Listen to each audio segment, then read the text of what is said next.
Whether you like it or not, whether you like Nnamdi Kanu or you don't like it, there is something you can't take away from him. That is his ability to predict what would happen, his ability to predict something and the thing will come to pass, his ability to put a foresight and tell you that this is what these people are going to do, this is what people are going to do. And when he, makes statements like that, always watch what he's saying, and before you know, it will come to pass. Now, the reason why I'm saying this is because sometime now, it's even getting up to a year, Nnamdi Kanu made a very strong statement. It's an allegation against the DSS and the Nigerian government in the court when the TVC journalist was interviewing him, and this is what Nnamdi Kanu said. Take a listen. You were talking about your health condition. What exactly is wrong with you, sir? I have congenital heart failure. Congestive heart failure is called. From the medication, you can tell. So they're basically trying to keep me alive. So that when they calculate that I'm about to give up, that my heart is about to pack up, they will now say go. So when I go outside, I will die outside. That's what they're trying to do. The medications they've been giving to you, has it not been working? It's not working. If it's working, why would I have all these lumps underneath my... And he has written a petition to the Nigerian Medical Association where they brought one quack doctor, somebody who is not a doctor, to treat him. To come and try and treat me. But up to now, they have no... They don't know what they're doing. And they know they don't know what they're doing. Or else, why would I have this? As long as it remains in DSS custody, there won't... Now, this is what Nnamdi Kanu said some time ago.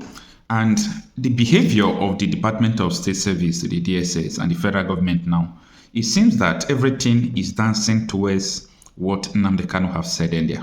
Because if not, you will not see, the way, in fact, their character, the way they are going about Nnamdi Kanu's head will tell you that there is something fishy. Apart from the blood they said they took from him 50 times to South Africa, the result is nowhere to be found, and so on and so forth. Yesterday, Barrister Maxwell Opara made this statement when he went to submit this petition against the doctor that they brought, or the doctor that is in the DSS facility there, that said that there is nothing wrong with Nnamdi Kanu now. Take a listen. My dear people, we just came to submit a petition against the Dr. Nasru Mohammed at Nigerian Medical and Dental Council here. What actually happened is that Nnamdi Kanu is feeling ill, and we discovered that the medical officers at the DSSS can no longer handle him, and we applied. They said that we should go and get a medical practitioner.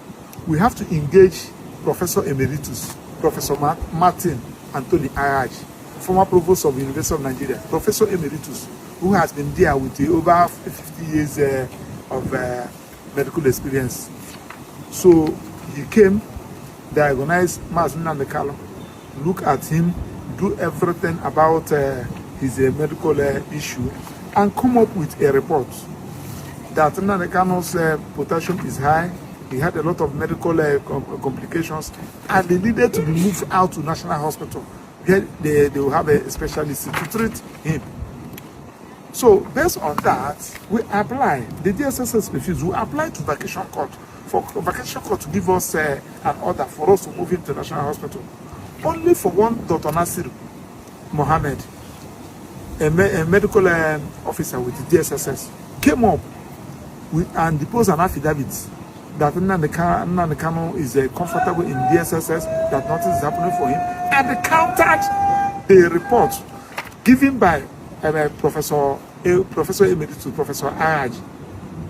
He never diagnosed Nnamdi Kanu. He never discussed anything about Nnamdi Kanu. He never even examined Nnamdi Kanu, only for him to depose that affidavit.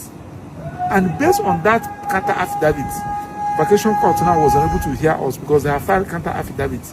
And we said, how can a medical doctor, you are only interested to satisfy the federal government that employed you, as against the health of a patient? This is a medical negligence. This is a medical misconduct, and we are calling on a medical and dental council to discipline Dr. Nasru Mohammed. That's why we brought the petition to them. You can see the comprehensive report given by Professor Aj, who is in the medical profession and medical institution, who doesn't know Professor Aj. That who Professor Aj will write a report. Somebody who is nobody in the medical profession who fought what Professor Aj wrote, thereby playing with maths and the Carlos health. So we have written the petition at the Dental Council, and we believe that we'll follow it up. We'll keep you posted. Though information reaching me now is that our case has been will be had, no case submission will be had on the ruling will be given on the 26th of this month, no longer on the 10th. I will keep you posted. Let me rush to Federal High Court and make inquiry. Because in this life, what goes around comes around. If you support evil today because you're benefiting, eventually that evil will overwhelm you. The same thing happened to APC. The same thing happened to Fulani Caliphate. They brought in terrorists from all across the Sahel. They brought them into Nigeria to try to force Jonathan out of office. Now Jonathan is out of office. They are now, of course, reaping what they sowed, all of them. That is the price you pay for duplicity. That is the price you pay for treachery. That is the price you will continue to pay until you rise up and say, enough is enough. It is up to you to do it. Can you imagine Fulani people telling you, if you remove Fulanis from Yoruba forest, imagine Fulani telling you, if you remove them from your ancestral lands, there will be war, and you are panicking. And you have not asked yourself, why are they not saying something about the East?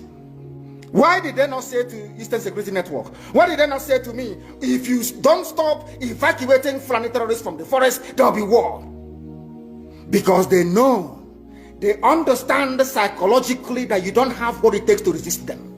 Your lives are being taken away from you. Your forests are being occupied. Your mothers are being raped. Your daughters are being abducted. And the whole national government, presidency, is supporting such people. And you're telling me that Nigeria is viably sustainable. Is that what you're telling me? That somehow this contraption is sustainable, it is viable. It can never be.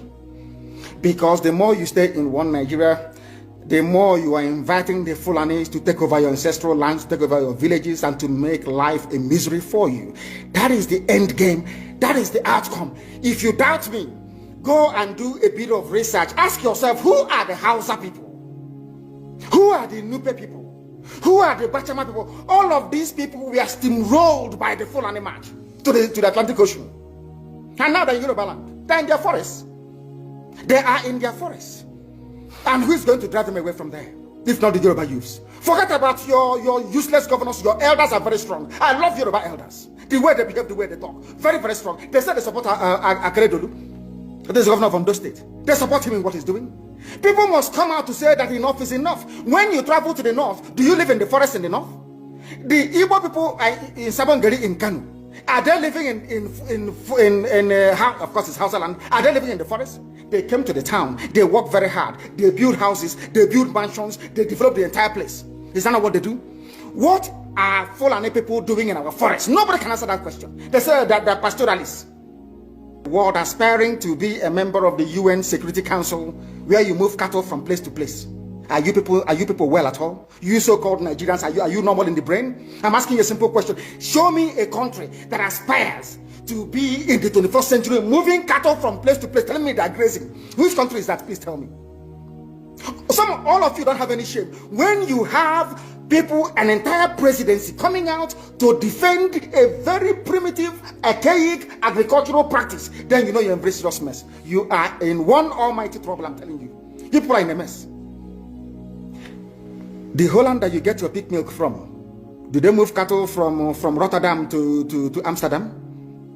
I'm asking you a simple question. But they produce the pig milk that you're drinking every blessed day. Why can't Fulani produce pig milk in Sokoto? Why can't they produce Carnation milk in Kanu? They have the cattle. Before the white man came, did you see any Fulani in your forest? All these people talking rubbish about movement of cattle and movement of... I'm asking you, before Britain came and handed over Nigeria to Fulani, ask your grandfathers, please, or your grandmothers. Centuries ago, you have to go back to history to understand how Nigeria came into existence. Fulani has been expanding from day one, from Senegambia. All the way from Senegambia, they've been expanding, and now they are in Okigwe. All the way from Senegambia, they are now in Okigwe. You are setting up yourself to become like the Hausa people. Remember when Hausa was supporting Fulani? We are Hausa Fulani, we are Hausa Fulani. Where are the Hausa people today? I ask you. Where are those Hausa people today? Do you see them anymore? They're saying we are Hausa Fulani, we are Hausa Fulani. Do you see them again today? Do you see them? I'm asking you. No, because Fulani have completely overwhelmed them. It's called emasculation. Completely emasculated them. And what is happening right now? I ask you, what is happening now? Fulani have now come out to tell you we are Fulani people. Is that not what they are saying now? They are not telling you we are Fulani. No more Hausa Fulani. What does that tell you? That the Hausa race no longer exists. Do you want the same thing to happen to you? Hausa is gone. It took Fulani very many years before they came out of their shell. Remember before, many years ago, they said we are Hausa Fulani. We are Hausa Fulani. Because that time, their subjugation of the Hausa race hasn't been completed. Now they have completed it. Have they not completed it? In the East, they come to the East, I will tell you, oh, you want to be the president or vice? Yeah. They say, give us land for Ruga. They give them land. I saw Joseph Okado did that law Banta. They have taken it over in forever and ever. Give us land in your state. Hope of them prove to us that you are stood to give us land in Olo. Hope of them will give them land in Olo. We can go and kill people in Obibo. We can kill for them. How many Fulani governors are prepared to kill bandits? I didn't say normal people. I'm talking about armed, dangerous bandits. How many Fulani governors? Go and read your newspapers, you will see it there. Fulani governors are negotiating with them, giving them arms, giving them vehicles, making sure that their life is no longer a misery. But see, they come down to the south. They tell you, give us land for Ruga. Go and kill your people to prove to us that you're one Nigerian. That was why Obi was talking rubbish. Was yesterday or 2 days ago. Supported by the BBC. The problem you people have in Nigeria is this. Your journalists, you see people, Punch newspaper, Tribune, Vanguard, and Nation, they are your second worst enemies. I'm telling you the truth. They can never ever be objective in their reportage. Never ever ever. That's why all of you are suffering. But you don't know it. They were the same people used to scuttle the NSAS protest. Of course, some of you went about looking for Indomie in warehouses. Only Fulani stooges can now imagine the East. It took them very many years, nearly 50 years, to accomplish this very simple task of making sure that everybody, be it Ohanese, be it Pandef, be it governor, anybody you're bringing out must come to the north to swear allegiance to the caliphate. All of them. Ban on. Is there any political godfather in the East? There is none. They all go to the north to go and swear allegiance to the Janjaweed. That is why our life is in a mess. That is why they can bring somebody like Obi also and make him the Ohanese President General. In front of our eyes, in front of Korokoro. And what did they bribe? They gave money to BBC. They gave money to all Zoo newspapers. They started to trumpet Obi also, Apex Group, Apex. You saw them holding their meeting under a canopy. A ton without shame. A whole Ohanese. Under sand, ton canopy. Maybe you saw it. Disgraceful and shameful. Talking rubbish. The man looks like a Janjaweed anyway. Talking nonsense. These are people they have prepared for you to sell you down the drain. By the time the Fulanis are done with you, believe you me, if you don't rise up now to fight for your freedom, by the time Fulanis are done with you, you'll be more useless than a Hausa peasant doing Babiala. In 2014, 2015, 2016, they said he's a warmonger. He's a warmongering. I went to America and I told World Igbo Congress that this war you are avoiding is going to come to your villages. They said, no, it's not going to happen. What is happening today? When Yoruba was supporting the dead idiot called Buhari, did I not warn them that this evil you're supporting will consume you? They never listened. They never wanted to listen. IPOB is a terrorist group. You're trying to divide Nigeria. But Mietiana is not. People that you are calling bandits, have you heard anybody come out to say, please Buhari, since presidency is there defending terrorists in the forest, why don't you proscribe them? No, you cannot proscribe a Fulani group. Never. And all of you, we are supporting evil. When there is the proscribed IPOB, proscribed indigenous people of Biafra. These are Yoruba journalists writing junk. Every day they keep writing rubbish. But their land is under siege. In order to ensure that they get into you, they subjugate you. Look at Yoruba land, the Lorin. Yoruba, how did you lose a Lorin? You lost a Ilorin because somebody thought or felt that by aligning himself with what he felt was a superior Fulani force, he can defeat his own people. Afonja, what happened? As a result of that miscalculation, the great Yoruba race lost Ilorin to Fulani Caliphate. That is why in Ilorin you have an emir of Ilorin, not an Oba of Ilorin, answerable to Sokoto. That is where Lai Muhammad comes from. You can see them. Sokoto slaves in Yoruba land. When I say that it's not religion, it has nothing to do with religion.